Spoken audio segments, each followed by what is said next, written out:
Good morning, small players, or I should say good morning once again, because we just recorded another video about the swing trades for this week slash option trades for this week, pretty much all the large caps that Antonio is watching. And now we're going to go back to our usual suspects, the small caps.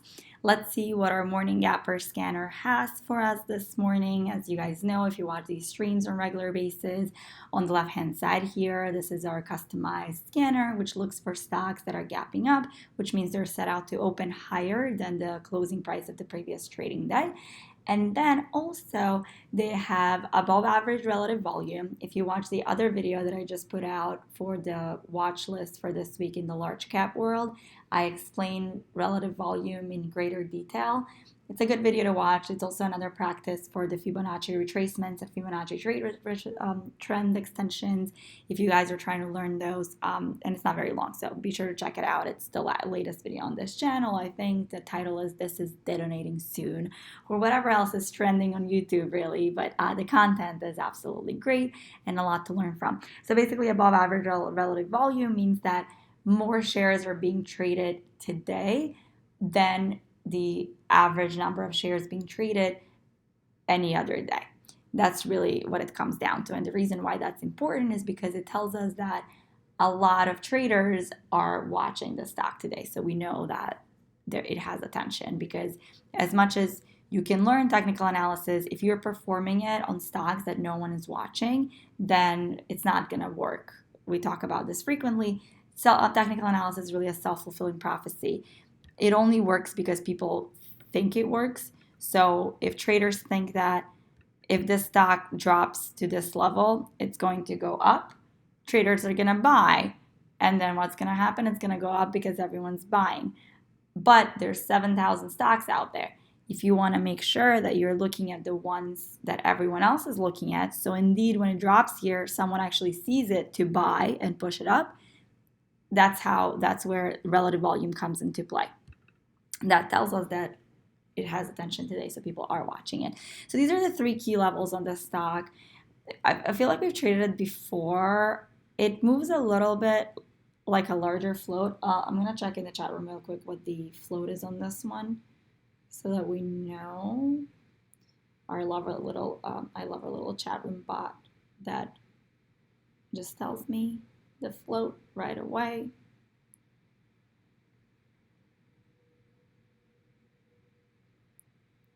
Yeah, 147 million. It's not something I normally like trading. It obviously is moving, so perhaps it sets up a trade, but I'm not even gonna add it on my watch list, to be completely honest with you. I don't like to focus on large floats, so I'm just gonna set an alert if it gets to this level, as I said, or below. And that's it, and then I'll sort of just forget about it. It obviously has the potential to move. It seems, to be moving and reacting to levels. Those large floats are not something that I normally love trading, because their moves are not as severe, not as volatile, not as aggressive. IO.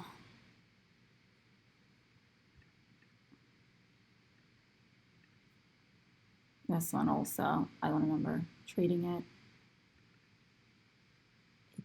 It again looks to me like it's a large float, so I'm gonna check what the chat room bot says on the float. At any given time, you can just write on Google outstanding share float for the stock that you want, and then it'll open Yahoo Finance for you and it'll tell you what it is. This one is actually only 25 million, so that's good. That's something that we like to trade. So I'm gonna put it here, and then we'll see what it's setting up now. So let's look at actually the 5-minute chart. Things are a lot cleaner on the 5-minute chart.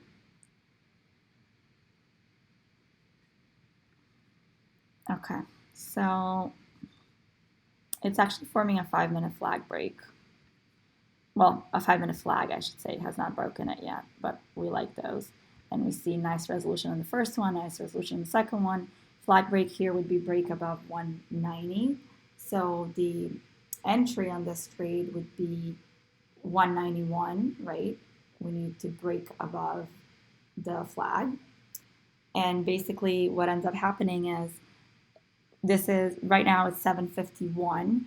So this candle still has 4 minutes to close. So if it closes without making a flat break, so if it closes without touching 191, and the high of this candle is now 189, then the flag break becomes 190. We just need a break above the last high, showing that buyers are taking control. So I normally just set up my entry to be 1 cent above that. This could also give us a VWAP bounce. It almost gave one here. This was below VWAP, so we'll see. So, but on this trade, I would trade either VWAP bounce or flag break. So on a flag break, the entry right now, before this candle closes, is 191, and the stop is normally the below the low of that candle. So the low of that candle is 186. So the stop loss I would say would be 185, and then maybe I would put it at 184 because I don't want to. 185 is a psychological level, so you could find buyers there. However, that's awfully close to VWAP. So depending on the risk reward, I would probably just be safer putting it below VWAP. That's 184. So my stop right here would be 183. So the entry would be 191, the stop would be 183, and then profit taking would obviously be, we have a big sharp rejection here, so that's a level to take profit, so that's 194, then high of day, 196, and then I would just say 199 because it's right below $2, which is psychological level. So that's a trade plan there. We'll see if it triggers, but it's a low float, so we like that. So we'll keep that on the watch list. And I'm gonna set an alert, but again, I say this every morning, I probably bore you, but alerts don't work on Thinkorswim in the pre-market session. So you actually have to watch it, which is fine. Pre-market, it's easy because there's not that many stocks, so you can actually, manually watch them. We've traded the stock plenty in the past. There was a time when it was really hot and it would constantly pop up on scanner. Have not traded it in quite a while. So, interesting. Happy to see it again. I don't know what I did there. Happy to see it again because I have fond memories of it. So this is obviously a key level. Why? Well, there's a very sharp rejection here, so we know there's a lot of sellers. And then when it got to that level, it's bouncing back up. And we spoke about this in one of the previous episodes. Technically, you can even go up till here, a couple cents above for that level, which is the exact high of this candle. However, we try and, when there's really, there's a lot of ways you can draw support and resistance, and sometimes people get overwhelmed by worrying where it should go. As long as it touches, the more candles it touches, the better. But when we have the situation where there is a candle from the previous day that's a couple cents above these candles, we use the most recent one. So we drag it a little below. And the most recent one also happens to be 6.5, which is a psychological level. So it's just an obvious level to put the support. And then if it's forming as you're watching, time and sales also helps you because you see the screen flashing and volume increasing on a very specific number, so you know that's the number that traders are looking at. But if you're looking at it in retrospect, we just try and make sure that we touch more candles as possible. If there's a few places where we can put it in the range of a few cents, we keep the key psychological level, quarter, half dollar, and full dollar in mind, and then we try and follow the most recent trend. I don't know what this one. I'm gonna have some congestion here, but it's also just happens to be relapse. So. Okay, those are the levels. So this is technically a reversal trade right now. It's previous resistance, it's turning support. So a buy here is a reversal trade. It's currently trading at 656. So even, if you look at it now and you say, oh, this is actually a good reversal trade, I am just going to buy here because I already gave the bounce, the risk would be below 650. So it's a 7-cent risk and it has plenty of room to VWAP. So it's a good risk reward trade. The only issue I see with it is that even though we see that we found bottom there, we're not seeing above average volume, right? Like I would have loved if I saw volume up until here on this candle touching it, I would be more excited about it. Now it looks like it's going back down. It might want to test it again. And then we also have this EMA 20 line, which is descending, which, as you guys know, when we watch when we do these morning videos, that line it serves as resistance. But not only that, when it's descending like that, it just, your profit taking gets smaller and smaller with that line, right? Especially if you're waiting for an entry. You don't know, by the time it triggers the entry, the line could be here and then you could not have room. In this particular trade, because it technically would have triggered the entry already half an hour ago, you could say, okay, like I'm going to jump on this train, but I just don't, looking at it because of the volume and because of how that line is going down, I'm not super excited I wouldn't be super excited to enter it. But then again, you guys know also reversal trades are not my favorite trades. So we have a couple very good traders in the chat room that love trading reversal trades. So I'm sure that they are, would be all over this. It's a valid trade. They just move a little slower and you need a little more patience. And it's very important to keep a trading journal. If you guys are part of the chat room, be sure to download it in Tools. It's a custom trading journal that I created for you that basically tracks everything from how much time you spend in a trade to what the setup was, to what your emotions were when you entered, when you exit, and all throughout. And it just helps you learn what trades you perform best at. And what I've realized is that the shorter I'm in trades, the better I perform. So if I know a trade, is going to take longer in reversal trades just by their nature do, I, try and really only enter if it's a super obvious reversal trade. Another problem that we see with this one particularly is because there is no volume, there's a big spread. So we're seeing a 7-set spread. And, EMA 20 is not too far. It's 10 cents above, 15 cents above. So I have a 15-cent range and a 6-cent spread. So, that's a little bit of an issue because you don't have room really to move to enter and exit, and it's pre-market. So just not something I would personally trade right now with all of those factors considered. But I'm very interested in this stock today because we've traded it before. It's a great mover, and I would love to get a break above 7. That would be, a breakout trade. I love my breakouts. It's a clear level where we can start seeing a squeeze. Then, if it breaks above VWAP, it can squeeze even more. So that's really what I would trade here, a break above 7. Okay, I'm going to add it here. PROG, we've been actually trading this stock a lot for the past few weeks. Again, you guys, if you have been following the streams, it's frequently on Scanner. It has some big news. I forget again what it is. It was something very significant. We covered it, I think, on Friday or Thursday. So I know it has a valid catalyst to move as much as it has been moving. It also has been doing a lot of these flat top setups, which is pretty much like this. You have a lot of rejection in this one area, and then it breaks above it, you get a squeeze. The problem is that it's sort of barcoding this morning. Maybe it just needs more volume. But, because once it starts doing this, basically once it starts building once it starts to build resistance on each cent, it's harder to trade that, right? Because it's just constant. Like you think you're trading a breakout and then you hit another wall. And then you think you're trading a breakout and then it builds another wall here. That's what it seems to be doing this morning. So it's a little trickier, but it also could be because it doesn't have enough volume. And we know it's been moving a lot for the past few weeks. We know traders have been trading it. We know traders are comfortable with it. So definitely we'll keep an eye on it for trades today because I expect other traders to. And levels here would obviously be bounce here for support bounce trade, reversal trade. It did already give one, so this is obviously the strongest one, the first bounce. If it gives a second one, that's a weaker level. Well, technically it would be a third one, right? Because it was resistance here. We broke above it. First bounce, second bounce. Yeah, so I actually wouldn't trade that level again because third bounce is more, third test is more of a short setup than a long setup. So I would use that level maybe, for a stop loss level below it, but probably definitely would be too nervous to take a third bounce on the same level. I don't normally trade those to begin with, and then this would be below indicators already in bearish territory, and then it's giving them a perfect setup, third test of support. I wouldn't trade that. That's a short.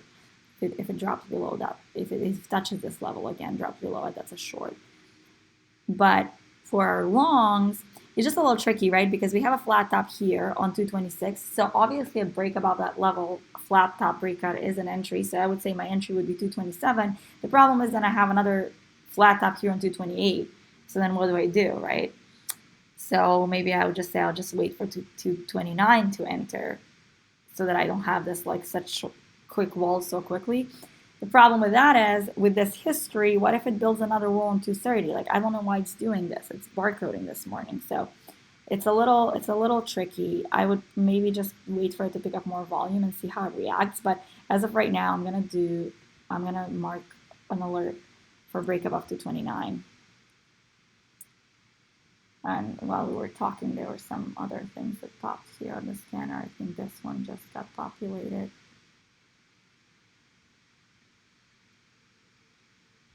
Let's see where EMA is here on the 1 minute chart.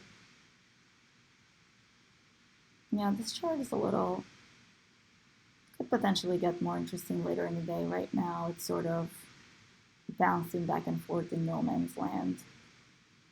No clear direction. But we'll mark the levels. I trade a bounce on 1525.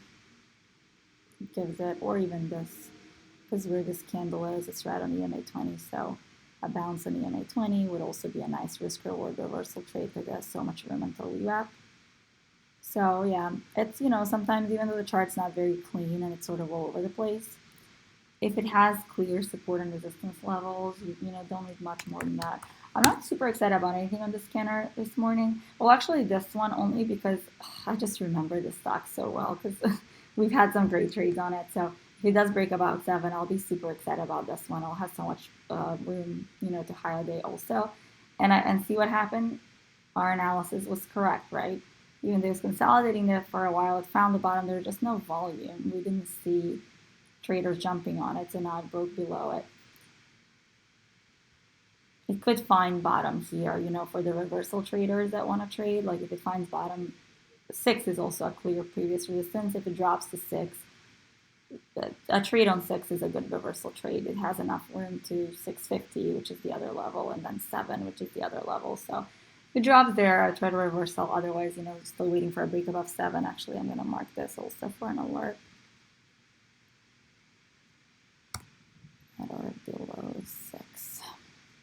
Okay, and the other ones, the volume's too low right now to pay attention to them, but BORR is a famous stock, so if the volume picks up, traders will be looking at it.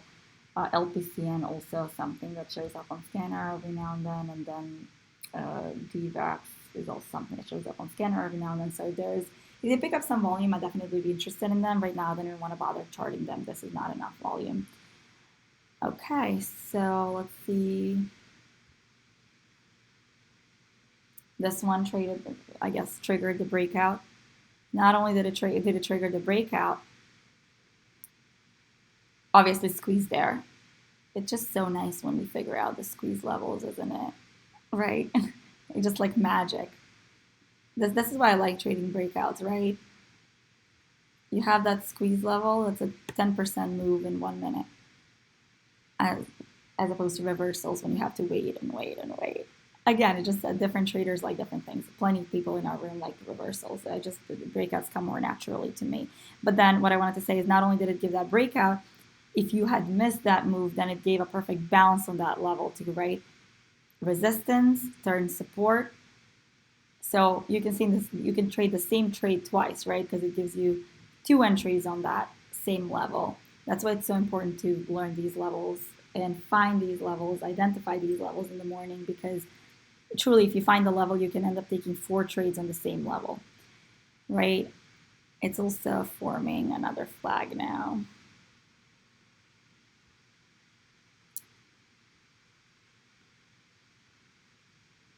Okay, that's it for this morning, you guys. I am going back to the chat room, and I'll see you tomorrow. Happy trading.